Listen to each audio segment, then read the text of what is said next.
Hi guys, I'm Pat Dunachie, first counter-tenor in the King Singers, and I'm really thrilled to be speaking to you as part of the think tank for Virtual Choir 6.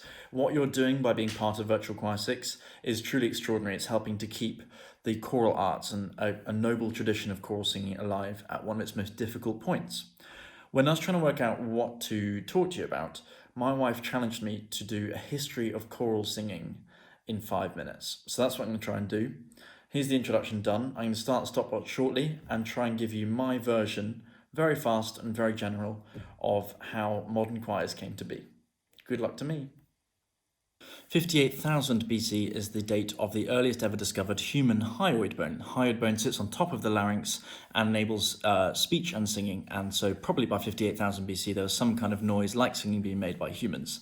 It takes another 10,000 years, 40,000 BC, before there's a human-made instrument, and that's the Paleolithic bone flute made of ivory and bone, probably made to sort of imitate the sound of human singing, which had advanced a bit by this point. 18,000 BC is the origins of the San people, humankind's oldest traditional community who live on the outskirts of the Kalahari Desert in Botswana, Namibia, South Africa. They have a beautiful singing tradition in their community, which is complicated and polyphonic and probably dates back many thousand years. 2000 BC, one of the first ever examples of something like musical notation, discovered on tablets in ancient Mesopotamia in a village called Nippur. They are instructions on how to make certain sound, and so those tablets constitute something like the first ever composed melody. Now, by 500 BC, the Torah has come together as the scripture for the Jewish church. The Torah contains lots of description of hymns, of singing, it contains the Psalms of David, and so clearly in the early Jewish church, there was some sort of singing going on. That's also shown in 0 BC. Jesus is alive, and in Matthew's Gospel there's descriptions of Jesus and his disciples singing hymns together as part of their worship, so clearly continued through the Jewish church. Now, in the early Christian church, in around 400, St. Augustine of Hippo says, "He who sings prays twice." So clearly it was an encouraged thing in the early Christian church too. And around 100 years later, in Spain, in Toledo, there are chronicles which describe there being specific chant melodies sung in church for specific occasions. So clearly choirs were singing in some sort of organised way around 500 AD. But it takes another 400 years before it's written down. 900 AD, in northern Spain, in Leon, there exists manuscript 8. That's one of the first existing examples of that chant melody tradition being written down so it could be communicated in a literate fashion between different people. Big step for choirs and choral singing.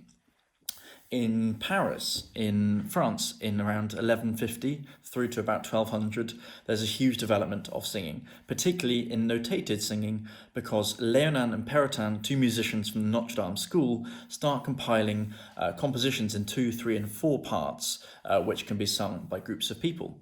That establishes in around 1198 with Perotin's Videron Omnes the 4-part format, which exists roughly to this day as sort of SATB in some sort of fashion.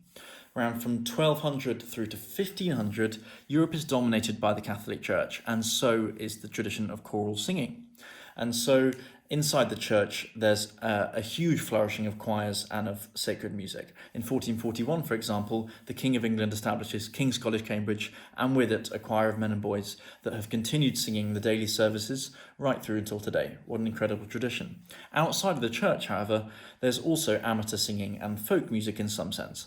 You can see that through Josquin's Missa l'Homme Armé, which quotes a really famous popular tune amongst a religious composition.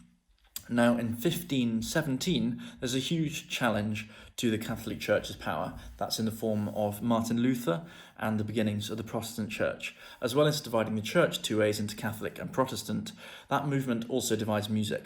The Catholics have an incredible tradition which continues through Victoria, Palestrina, Byrd, Lassus, you name it. It's wonderful. But in the Protestant Church, there's also incredible developments, and particularly for congregations and amateurs. The chorales written by Luther and eventually by Bach as well allow more people to join in and for singing to become a slightly more democratic activity within the church. In the 1600s, there are composers like Henry Purcell, who, as well as composing for chapels and courts and cathedrals, also compose for people down the pub. There's lots of beautiful and rather hilarious catches round songs and ditties composed by Purcell for just that purpose alongside a good glass of ale.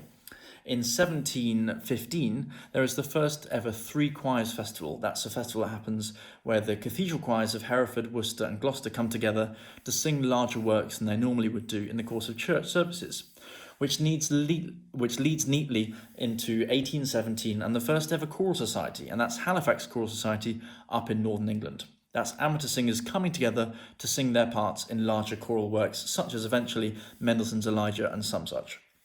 Now, over in Estonia in 1869, they have their first ever Laulupidu, which is the song festival bringing together tens of thousands of people to sing Estonian folk songs and other beautiful national works together in one place. And that happened in Tartu in 1869. A couple of years later, in 1871, back in England, Charles Darwin writes The Descent of Man, in which he argues that actually singing was an important part of evolution for humankind and was used to attract mates, much the same as birds and insects do with their vocal tracts. Good news for us.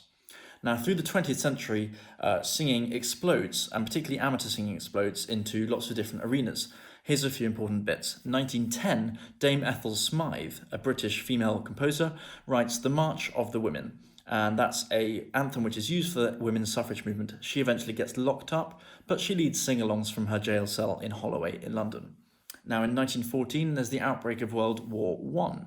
And famously on Christmas Day 1914, there's a temporary ceasefire, which is sort of instigated by the troops themselves. And on Christmas morning, they sang songs to each other, Christmas carols like Stille Nacht or O Come All Ye Faithful from the trenches, before eventually getting out, shaking hands and playing football. How lovely that was.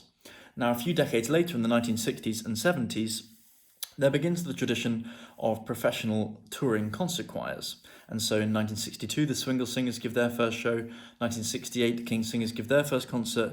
1971, the Huelgas Ensemble is born. 1973, we have the Tallis Scholars taking to the stage.